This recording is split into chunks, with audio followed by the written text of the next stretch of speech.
काली नजर। माँ, माँ। अरे क्या माँ माँ कर रहा है? बकरी का बच्चा है क्या?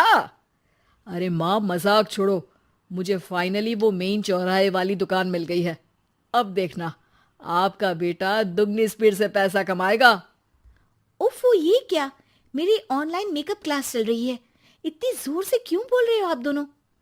अरे मेरी धर्म पत्नी जी, मेकअप क्लास बाद में करना। वो चौराहे वाली दुकान मिल गई है हमको। अरे वाह! रुको, मैं अपनी माँ को फोन लगाकर बता देती हूँ। अरे मैं भी अपने रिश्तेदारों को बता देती हूँ। कितनी खुशी की बात है। हाँ हाँ, मैं भी अपने दोस्तों को बता देता हूँ। 1 हफ्ते बाद रजिस्ट्री है। बस, घर में खुशी का मौका था। उन तीनों ने अपने अपने फोन उठाए और लोगों में बात फैलाना शुरू कर दिया। और रही सही कसर श्वेता बहू ने अपने पड़ोस में सबको बताकर कर दी। अरे वर्मा आंटी, अब हम भी जल्दी कार ले लेंगे। घर का रेनोवेशन होगा और ठाट से रहेंगे हम भी। अरे, ऐसा क्या हुआ? लॉटरी बाटरी लग गई है क्या?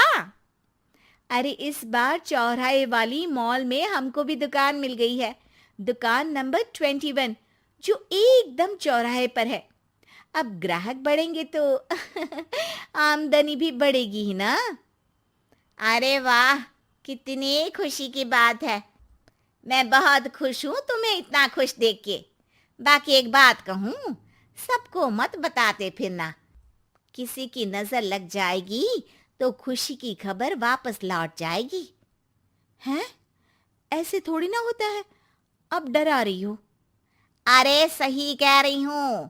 काली नजर कहते हैं इस चीज को, जब आप किसी को कुछ बताओ और वो काम बिगड़ जाए। अरे लेकिन मैं तो। तुमने सबको बता दिया ना? हाँ, फोन लगा लगा के। अब बच के रहना। काली नजर बड़ी खतरनाक होती है। श्वेता इतनी खुश रहती है कि वो वर्मा आंटी की बात पर ध्यान ही नहीं देती, जबकि पड़ोस में और भी लोगों से खुशी की खबर शेयर करती रहती है। अगले दिन राजेश बहुत दुखी होकर घर आता है। अरे बेटा, क्या हुआ? मुंह क्यों सूजा हुआ है? मधुमक्खी ने काट लिया क्या? माँ, वो दुकान किसी और के पास चली गई। किसी ने ज्यादा भाव लगा दिया। अरे पर बात तो आपसे हुई थी ना उस दुकान वाले की। हाँ, आज मैं टोकन अमाउंट देने गया था, तब मुझे पता चला। कोई आकर सुबह मुझसे पहले ही ज्यादा अमाउंट दे गया। हम्म, काली नजर। क्या? क्या कहा? वर्मा आंटी ने समझाया था कि किसी को बताना मत, वरना काली नजर लग जाएगी। अच्छा, तुम्हें उनकी बात मान लेनी चाहिए थी। उनकी बात मान लेती, लेकिन उसके पहले ही सबको बता चुके थे ना हम तीनों। अरे अगली बार से ध्यान रखेंगे। कोई भी नई चीज होगी तो किसी को नहीं बताएंगे। तीनों कुछ दिन ऐसे ही रहते हैं, पर एक दिन श्वेता को एक मेल आता है।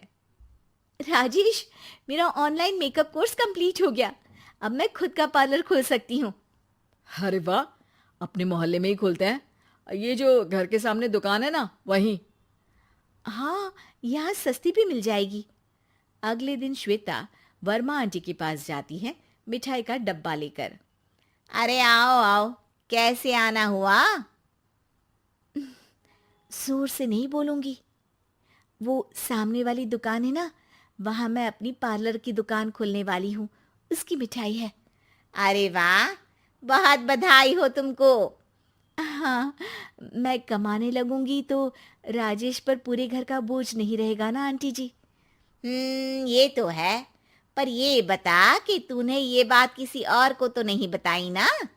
अरे नहीं नहीं, पिछली बार गलती कर दी थी। काली नजर लगी किसी की और राजेश के हाथ से वो दुकान चली गई थी। सबको मत बताना। चलो मैं चलती हूँ, कल दुकान की बात करने भी तो जाना है। अगले दिन श्वेता दुकान के लिए मालिक से बात करने जाती है। अरे लेकिन दुकान तो हम कल रात को ही किसी को दे चुके हैं। कल ही? हाँ, कल ही। 2 दिन बाद कोई यहाँ पार्लर भी खोल लेगा।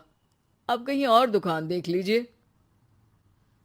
अरे पर हमको भी तो पार्लर ही खोलना था। हाँ भाई, एक ही दुकान है, आधी आधी तो नहीं दे सकता ना मैं। राजेश और श्वेता घर पर हताश होकर आ जाते हैं। इस बार तो किसी को बताया भी नहीं था, अब किसकी काली नजर लग सकती है। सुनो, तुमने माँ को बताया था क्या? अरे कैसी बात कर रही हो, माँ की नजर थोड़ी ना लगेगी। पक्का तुमने किसी को नहीं बताया था ना? सिर्फ वर्मा आंटी को बताया था, उन्होंने ही मुझे किसी को नहीं बताने को कहा। अरे यार, तुम भी सही हो, मेरी माँ को नहीं बताने को कह रही हो, पर वर्मा आंटी को बताना तुम्हें जरूरी लगा। अरे वर्मा आंटी ने ही तो काली नजर के बारे में बताया था ना, वो हमेशा हमारा भला ही तो चाहती है। मेरी माँ भी हमारा भला ही चाहती है। अरे पर चिल्ला क्यों रहे हो? बात नहीं कर सकते क्या आराम से? नहीं आता वो आराम से बात करना, और करना भी नहीं चाहता हूं मैं। दुकान जाने का दुख गुस्से में बदल गया था और राजेश और श्वेता में बात बंद हो गई थी। 2 दिन बाद मोहल्ले में पार्लर का इनॉग्रेशन हुआ, जिसमें मोहल्ले के सभी लोगों को बुलाया गया, पर श्वेता, राजेश और माँ नहीं जाते। माँ, अंदर आ जाओ, क्या देख रही हो? अरे नया पार्लर देख रही हूं अपने आंगन से। देखो, माँ को दूसरे का सुख देखने में कितना मजा आ रहा है, मेरा दुख नहीं दिख रहा इन्हें। यह मेरा पार्लर भी तो हो सकता था। अरे चुप रहो यार, हर बात में लड़ाई क्यों ढूंढ रही हो? राजेश और श्वेता फिर बहस करने लगते थे।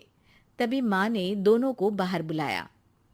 अरे जरा देखो तो, दुकान चलाने वाले का बोर्ड पर नाम क्या लिखा है?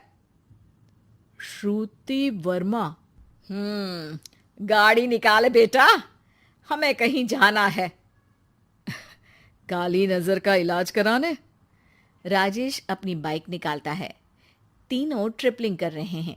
माँ राजेश को उस मॉल वाली दुकान पर लेकर जाती है जहां राजेश अपनी दुकान खोलने वाला था। यही दुकान लेना चाहता था ना तू?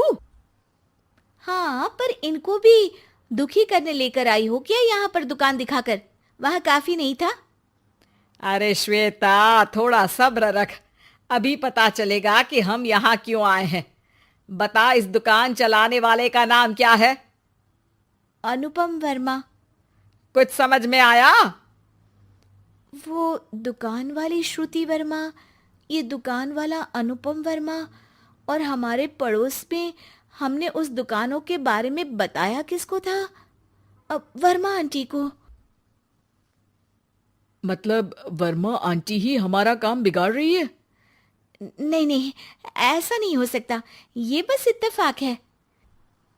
राजेश अपना फोन निकालता है और श्रुति वर्मा और अनुपम वर्मा के नाम फेसबुक पर सर्च करता है, जहां ये दोनों ही वर्मा आंटी के रिश्तेदार होते हैं। श्वेता को समझ में आ जाता है कि वर्मा आंटी की ही नजर खाली नजर है। अब क्या करना है?